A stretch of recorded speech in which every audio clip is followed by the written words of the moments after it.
Depuis 2002, une cinquantaine de pays à travers la planète a adhéré à l'initiative pour la transparence des industries extractives. L'ITIE est une norme mondiale visant à promouvoir une gestion ouverte et responsable des ressources extractives. Elle visa à renforcer le système des gouvernements et des entreprises, à éclairer le débat public et à faciliter la compréhension. Mise en place par des gouvernements, des entreprises et des organisations de la société civile, l'ITIE est née d'une conviction partagée. Les richesses en ressources naturelles doivent profiter aux citoyens et cela nécessite des niveaux élevés de transparence et de redevabilité. Et c'est dans ce contexte qu'une série d'ateliers conçus par le GIZ ont été organisés en RDC, à Kinshasa la capitale et dans la ville de Bukavu, province du Sud Kivu à l'est du pays. Le but de ces ateliers, présentés sous forme des jeux de simulation, était d'amener l'étudiant congolais à comprendre l'apport du secteur extractif dans le développement de son pays en le faisant porter la casquette des membres du comité exécutif de l'ITIE.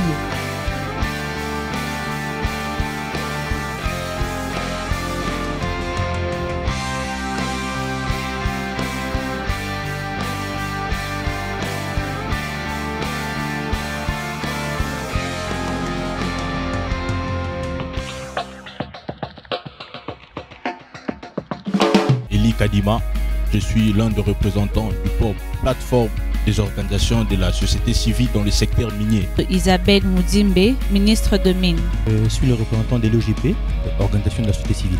Shadrach Samoua Mundala, administrateur, directeur général de Kipalima Inc.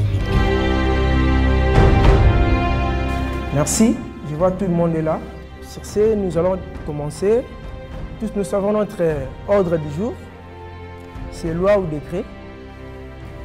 La question sera donnée aux membres de la société civile de nous dire quels sont les statuts ou les statuts appropriés que l'ITIE devra avoir actuellement dans notre pays. Je joue le rôle du président du comité exécutif. Je suis président, je suis aussi ministre du plan. Je suis obligé d'être au centre de discussion de ce que nous allons faire ici. Alors, l'ITIE étant une personne qui prône la bonne gouvernance et la transparence des ressources naturelles, d'où ma motivation à participer à ces jeux pour savoir comment ça se passe, comment on peut militer pour une bonne gouvernance. Et sans tarder, mesdames, messieurs, chers partenaires, pour aujourd'hui, il faut retenir très bien que nous sommes le mardi 16 octobre 2018 et notre table a des sujets.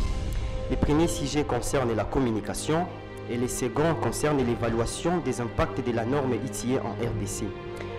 Mes impressions sont très bonnes parce que c'était un moment non seulement d'amusement et d'apprentissage, c'était également un temps où nous avons eu beaucoup d'idées en rapport avec les secteurs d'extraction. Le rôle de la société civile dans le comité exécutif et comme vous le savez bien, la société civile, c'est une partie prenante du comité exécutif qui joue ce rôle de gardien en termes de ce que génère le secteur privé en termes de revenus ici du secteur extractif, ce que déclare le gouvernement qu'il reçoit du secteur privé en termes de ce revenu.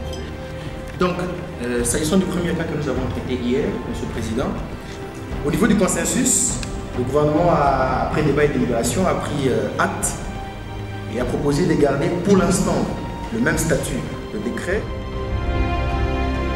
Procès verbal de la réunion du comité exécutif. Le comité exécutif, constitué de représentants du gouvernement, de la société civile et du secteur privé, a tenu en date du mardi 16 octobre 2018 une réunion sur la communication et l'évaluation des impacts de l'ITIE en République démocratique du Congo. Après échange et réflexion autour de ces deux sujets, en vue non seulement du renforcement de la communication, mais aussi de la mise en œuvre du processus ITIE en RDC, le comité exécutif a décidé. Concernant les premiers points, il fallait évaluer si la communication qui est faite par toutes les parties prenantes relevait vraiment, ça permettait à la communauté d'être informée des revenus perçus par ces industries au niveau de la communauté. Nous sommes aboutis à un consensus à la fin, comme ça s'est fait toujours comme des coutumes dans les réunions du comité exécutif au niveau national.